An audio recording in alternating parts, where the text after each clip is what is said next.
Welcome to Your Awakening, a collection of life stories told by heart-centered, passionate women on a mission to live our truth. We hope you gain peace and strength through each conversation, as together we will raise the vibration of the world, one journey at a time. Hey everyone, I'm really excited to have my sister. We like to say sister from another mister, probably another lifetime, but Jennie Willoughby is here, guys. Hello. Oh, okay, so your purpose is resiliency of the human spirit, and I just love it, and I just love you. And tell us some more about you. My bachelor's degree is in biochemistry, molecular biology, and my master's degree is in brain-based teaching, which is a lot of neuroscience basis. But the reason why I got into mindfulness and resiliency and healing was because I have a PhD in life. And I feel like that's the biggest qualification that I have to be able to model an example and teach what I do. Truth. Like PhD of life. Talking of life, let's bring it back. Like to little Jennie. I always like to start every series with, who was Jennie as a young girl? Like, what did you dream of? What were your desires? I was a very precocious little girl. I've met little girls who I think are like me as an adult. I've met those little girls, and it just melts my heart because I was super curious, super interested in learning, very gregarious. I loved to be the center of attention. Oftentimes would engage with adults just to have like an audience. And generally I think I was probably a performer from a very young age, and sought out opportunities to learn. I asked a lot of questions. So you talk a lot about resiliency. Like I've heard it, and you guys can follow, like you've done a lot of talks and things about resiliency. So talk about your childhood. Yeah, they say that we teach what we most need to learn. And I learned really quickly when I first started going to therapy in my early 20s that I was inherently resilient. I had skills and gifts and a drive that somehow came natural to me and didn't to others. And as I deconstructed that, I started to realize the way that I viewed my life was really a gift from God. I had a lot of struggles as a child, just from my family of origin. My parents were both teenagers. I have an older brother, so they were much younger when they had my brother, and then were still teenagers when they had me. It was not a healthy relationship. There was substance abuse. There was, I found out many years later, physical abuse. And my father, because he struggled with substance abuse, was never really a part of my life. And so in my interactions with him, I had to learn how to be resilient in the lack of a father's love. And my mother started suffering more and more increasingly with mental illness as I got older. So I think just her attempting to meet her own needs left me in a lot of neglect, and I took on a lot of parental roles very early in my life, 6, 7, 8 years old. And I think there's a couple of different ways that can go when a child is placed in these sort of chronic stress environments. One is the child can start acting out in anger or self-harm against themselves. And then another, which seems to be the route that I took primarily, is using each setback and each adversity to figure out how to become better. I think there were a lot of times growing up, both as a young child, but certainly as a teenager and young adult, where I could have taken the victim mentality and said, my life is shitty and all of these things keep happening and there's just nothing I can do and I'm doomed to this fate. And though I felt that way sometimes, that was never actually what was in my soul. My soul was always not, why is this happening to me? But why is this happening to me? What can I learn? What can I do differently? And I think that helped me a lot in terms of coping with a lot of the stress and abuse and trauma that I experienced as a child and throughout my life. But it also gave me the strength and the platform and the experience to now be able to model that and encourage that in other people. So it sounds like you ask, or you have been from a very young age, asking a lot of questions. And that's what you kind of said you were as a child. So what would you say? I mean, there's so much out there in today's world, and so many kids that are now adults that are still in victim or still just confused and might not be asking all of the questions that you had within you. I mean, what do you say to them? My hope is, as I continue to meet people who are struggling in that victim mentality, my hope is that I can model through my own confidence, through my empathy, and through the self-compassion that I have for myself and the mistakes and the trials that I've been through, what resilience looks like. There are probably, well, I know just from neuroscience and mindfulness, there are exercises that people can do to strengthen their resilience muscle. But until they've seen it at play in their lives through a loved one, through a therapist, through a friend, in a relationship, it's really hard for someone to wrap their mind around what that looks like. I read an article once that was talking about two people who grew up in the same family. So they have the exact same life circumstances. They're both the same gender. So obviously they're experiencing roughly the same trauma. They're experiencing roughly the same life experiences and life stages. The difference, of course, is that they're two different people. One of them goes on to recreate the trauma and the stress and the violence that's in their home. And the other one goes on to, success and Harvard educated and using that to give back to the community. And the only difference is their temperament. The only difference is the optimistic way with which they're viewing their life, or the victimized, victim of experience way that they're viewing their life. And once you're in that pattern of kind of, this is just how things are, this is just how things happen to me, it's very powerless.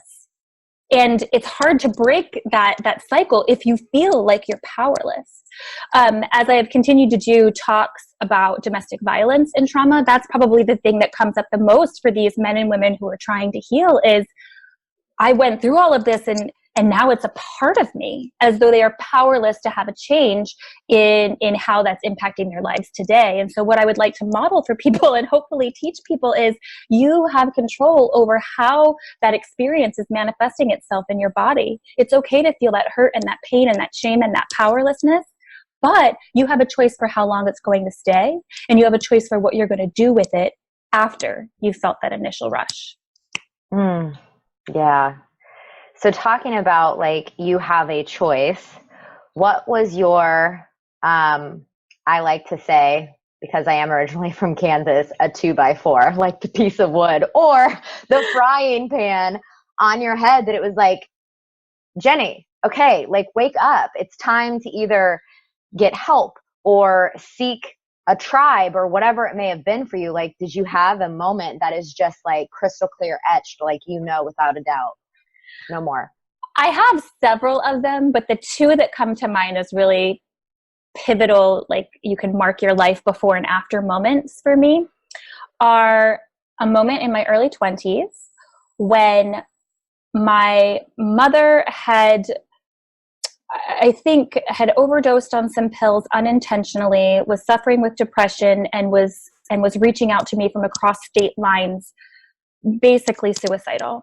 And this is par for the course for her. This is something that I dealt with before, but I happened to be in a relationship at this time. And the way that he was suggesting I deal with my mother was not the way that I was dealing with her. And I started to have this cognitive dissonance of, what if I'm not doing this right? What if I'm the cause of these problems?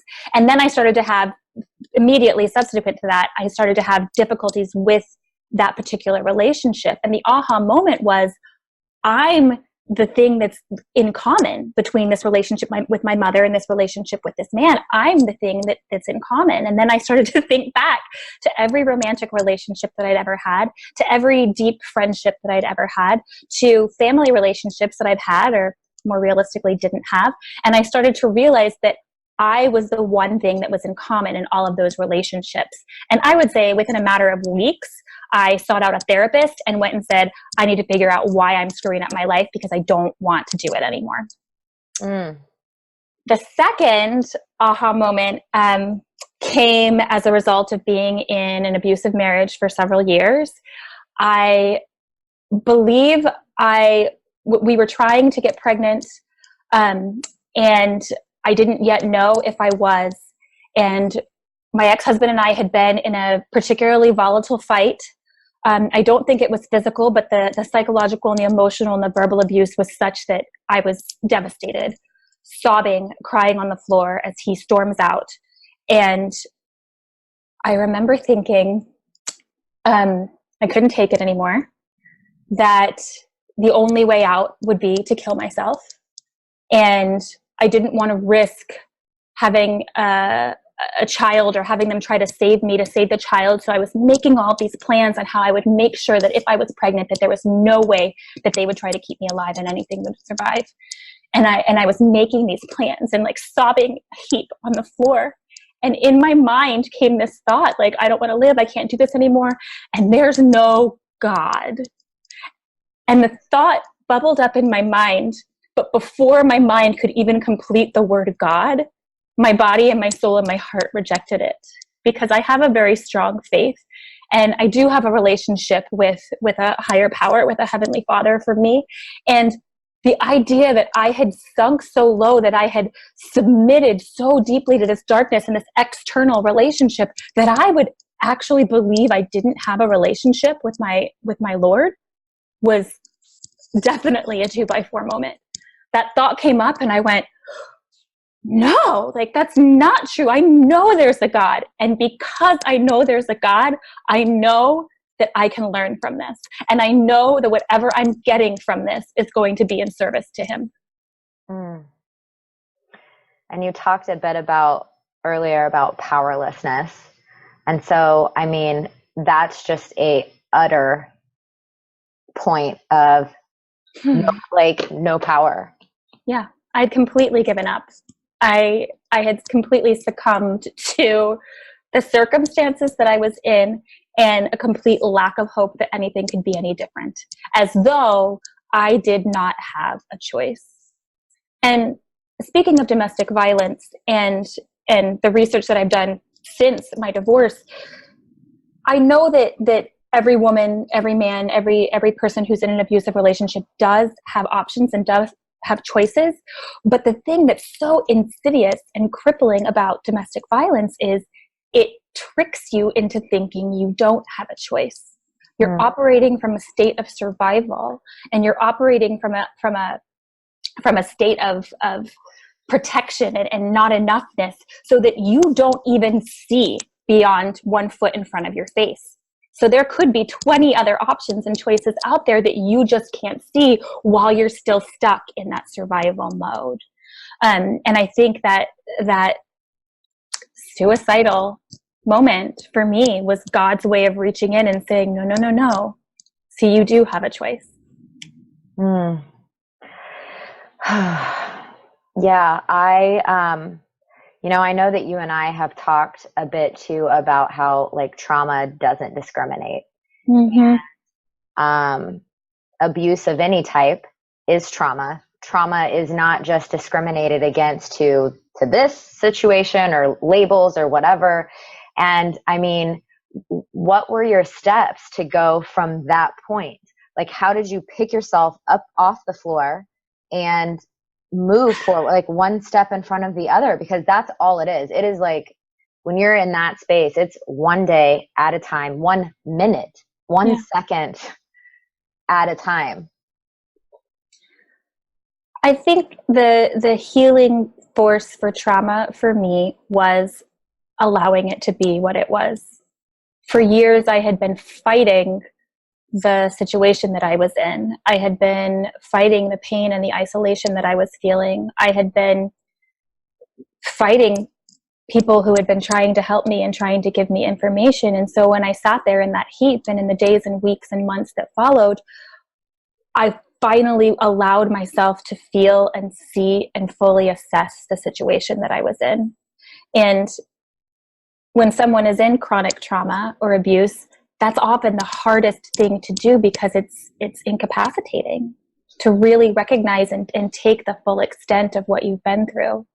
The most recent topic that I've been learning about is the difference between emotional trauma and physical trauma, because certainly there can be physical trauma when you're hit by a car, when you break a leg in combat, if you're shot or wounded. There's a physical trauma that happens to your body, but it's biological, it's on a cellular level. Our bodies are natural healing machines. They're designed to repair themselves.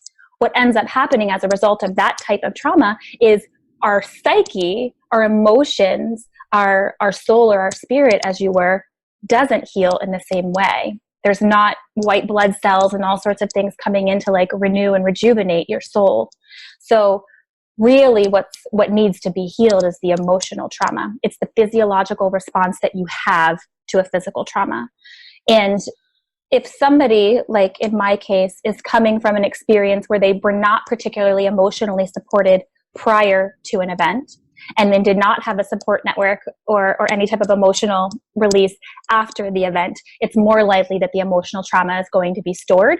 And depending on what your upbringing is and your coping mechanism of choice, it's more likely that that emotional trauma is going to manifest in really unhealthy behaviors and choices. The real saving grace for me was mindfulness, which is, you know, everybody's talking about mindfulness these days. So I think it's kind of been watered down and lost the true concept of what it is, which is present moment awareness of reality as it is, not how you would like it to be, not how it was in the past. This is what it is. And for me, that meant focusing on, I'm a scientist, as I mentioned in my background. That meant focusing on the physiological and biological things that were happening in my body. If I was laying in a heap on the floor, sobbing and crying, I could take a deep breath and go, where am I feeling this in my body? Where is that tension? Where is that pain? Where is that heat? Where is the sweat? And just turn it into like a clinical experiment that pulled me completely out of the emotional trauma and much more into the present moment of what was going on in my body. And that's a difficult exercise at first, but once you master it, you can start to realize that these emotions, the emotional trauma, the anxiety, and in many cases PTSD, does not have to take over on autopilot, that you can then start to realize in each moment you have a choice. I like to think of it as like a scanner that's not really here. And so it's like, okay. I love it. Okay. Love it. So at least you can ping yourself like, okay, this is painful here. Now let's process. Okay. I love that. And I mean, your entire life from a childhood standpoint has been the word resilience. And you know, you were out of nowhere pushed on the stage, pushed into the spotlight with the quotations White House scandal with your ex-husband. And you've been on CNN, you've been on a lot of big networks speaking out about this. I mean, that must have just been like, whoa. I mean, you're pulling yourself up off of the floor, like contemplating suicide, contemplating ending your life, to like, you get the strength, you speak out. I think you mentioned it, like it was a brief mention in like an Instagram post or something. And then like, bam, they grabbed it. And it was just. Thank you for acknowledging and validating that my life has absolutely been an exercise in resilience. And though I didn't see it that way until recently, an exercise in strength and self-compassion. So that by the time this White House scandal happened, by the time I was being thrust into the media spotlight in this frenzy, it was a political frenzy, but it was also a media frenzy, I really truly felt in control of my story, in control of the narrative, and in control of the message that I was trying to send.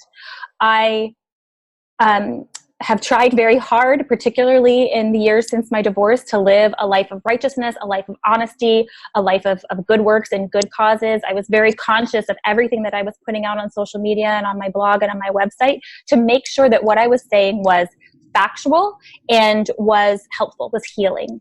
And so this particular post that I mentioned, I was like, yeah, that's 100% my story. That is something that I can speak to from my own experience. And if questions were being asked of me that were asking me to characterize or mischaracterize my ex-husband, characterize or mischaracterize my marriage or my experience of abuse, I felt secure enough in my healing that I wasn't going to be pulled down a story that wasn't mine.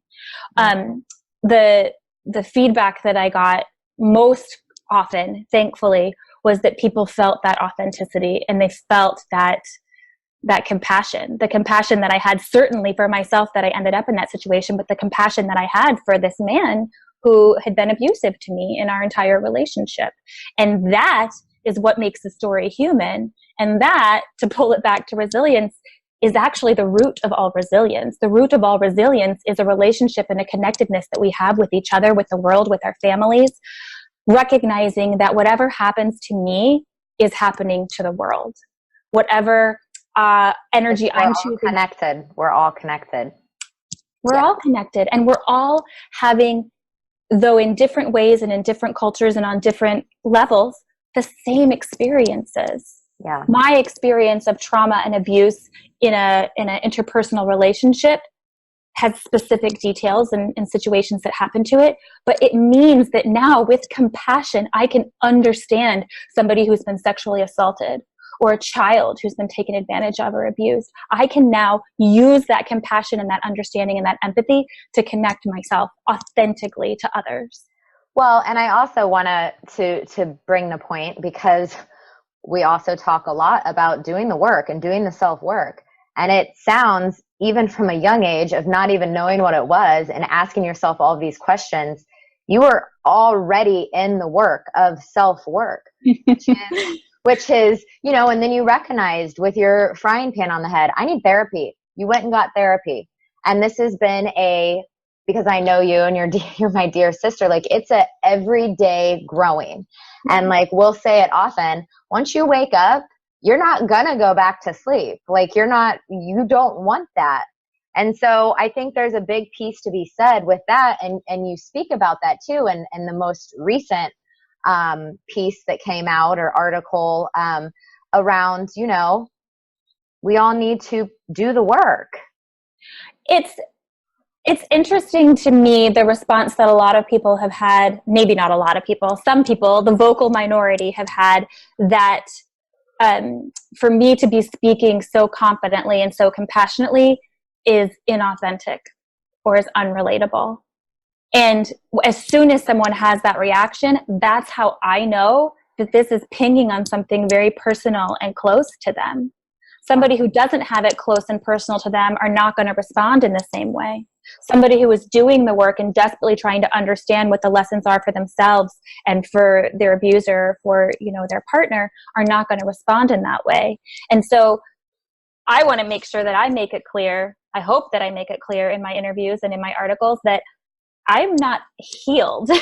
I am not right. like this woke, enlightened person. What I am is somebody who 100% owns their faults, somebody who is 100% authentic and vulnerable in sharing how I feel about mistakes and regrets that I've had in my past, and who is 100% hopeful about what opportunities are in store for me in the future if I continue to work in this way.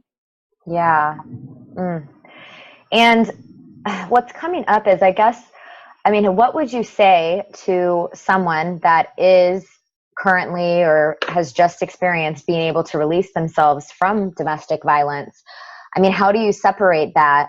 There's obviously the labels of ex-wife, ex-husband, and if you choose to carry the name around and like the memory of it, how did you really be able to just separate? And you begun the forgiveness practice, but what would you say to someone that's... Well, that's it. The separation comes with forgiveness. Anybody who has started to do their work in therapy or with mindfulness or meditation knows that the forgiveness is never about the other person and what they did or didn't do to you or for you. The forgiveness is always about your ability to heal. I am a huge fan of Oprah, and I can remember watching an Oprah special in like middle school or high school, and she was talking about forgiveness, and she defined it as letting go of the hope that it could have been any different than it was. Preach, because right? I use it all the time because that's exactly what forgiveness is. When you're holding on to anger, animosity, or victimhood, what you're doing is you're allowing that situation or that person to still have control and power over your life and over your body. As soon as you go, oh, this happened. This person made these choices. I made these choices. It is, period.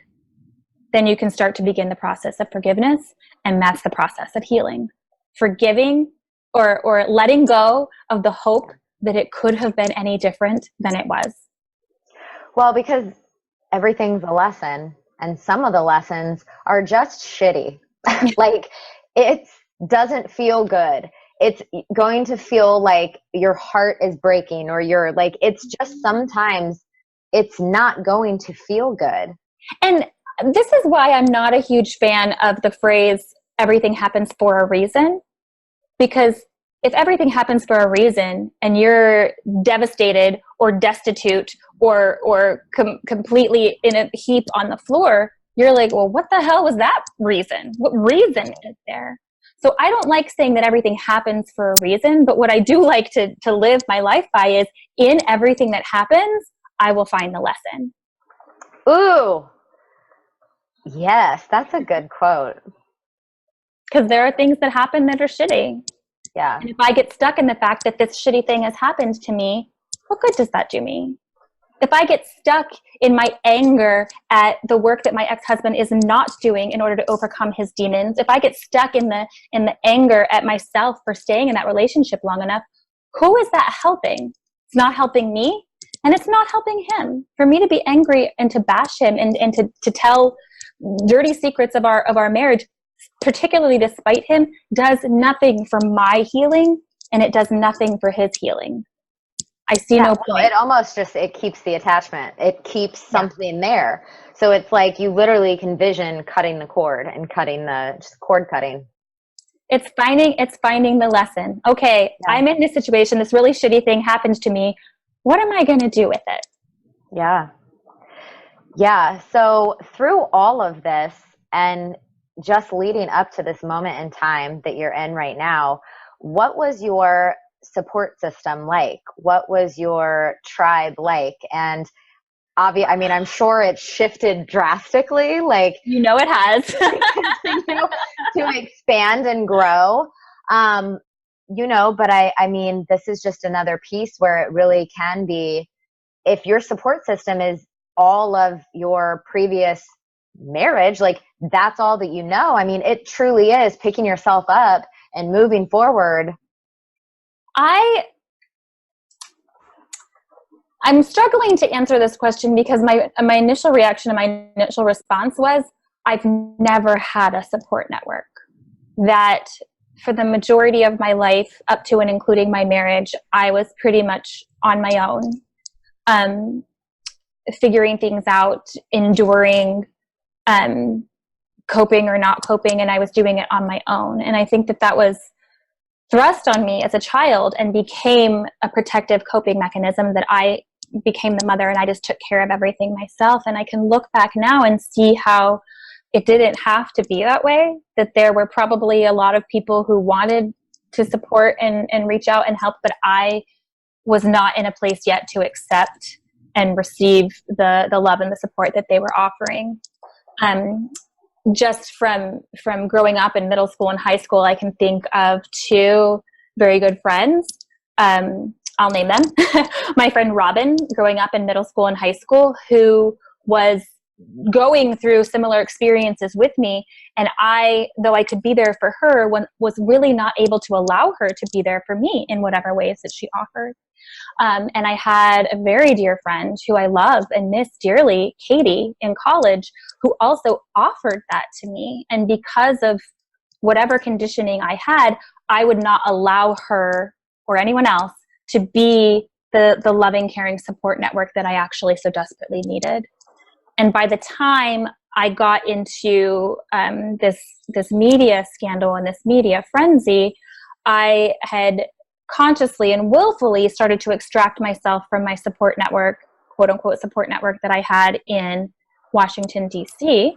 I had actually just come back from traveling the world for 6 months solo and was really just starting to re-find my footing when everything happened. I was getting ready to relocate to New York City. And so people are surprised to hear this, but I was completely alone, like actually physically alone through that entire process, that 2-month scandal. Thankfully, I was not in my apartment because that's where media and hecklers and horrible things were happening at my actual condo building. I was staying at a friend's house, pet sitting for them while they were out of the country for a week or so. And I didn't want to tell anybody where I was. I didn't have anybody to reach out to help me, to explain what was going on. And I didn't really understand what was going on anyway if I did want to reach out. And so the night before I knew the story was going to break, and I had finally realized that it was going to be big, I texted, I think, about six people from my past who I felt had been there for me and would understand, and people from my present who I thought would be able to like be there and support me. And I would say 3 of those 6 were able to step up and really be there. And in this state of utter need, because I had nothing and no one else, I like had to allow them to help me, had to allow a friend to come bring me food because I was isolated in this house. I couldn't leave my house.